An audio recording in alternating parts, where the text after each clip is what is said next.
দেখাবো তিস্তার জল সেখানে ভেসে গেছে গজরাজ, হাবুডুবু খাচ্ছে গজরাজ। দেখুন সেই ছবি আপনাদেরকে দেখাচ্ছি। তিস্তায় জলে হাবুডুবু গজরাজ। রাতে গজলডোবা এলাকার ঘটনা, যেখানে তিস্তা বাঁধের উপর দিয়ে হাতির দল যায় এবং হঠাৎই একটি হাতি তিস্তায় পড়ে যায়।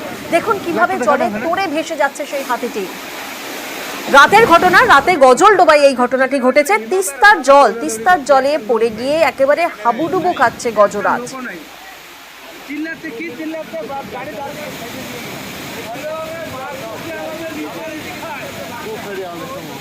প্রতিনিধি রকি এই মুহূর্তে আমাদের সঙ্গে রয়েছেন। রকি, যে ছবি আমরা দেখছি একেবারে শিউরে ওঠার মতন, জলে পড়ে গেছে হাতিটি এবং একেবারে জলের তোড়ে ভেসে যাচ্ছে। হাতিটিকে কিভাবে উদ্ধার করা হলো?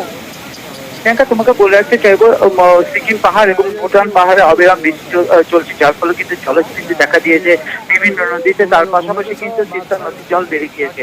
এই স্থানীয় সূত্রে জানা যায় যে 15 থেকে 17টি হাতির একটি দল এদিন তিস্তার পার দিয়ে যাচ্ছিল। সেই সময় কিন্তু আচমকাই একটি হাতি পা পিছলে সেখানে পড়ে যায় এবং রাত 11টা নাগাদ কিন্তু স্থানীয় বাসিন্দারা দেখতে পায় গাজলডোবা ব্যারেজের 15 নম্বর গেটে একটি হাতি হাবুডুবু খাচ্ছে এবং রীতিমতো চাঞ্চল্য ছড়িয়ে পড়ে এলাকার মানুষ, বন দপ্তর এবং ব্যারেজ কর্তৃপক্ষকে জানায়।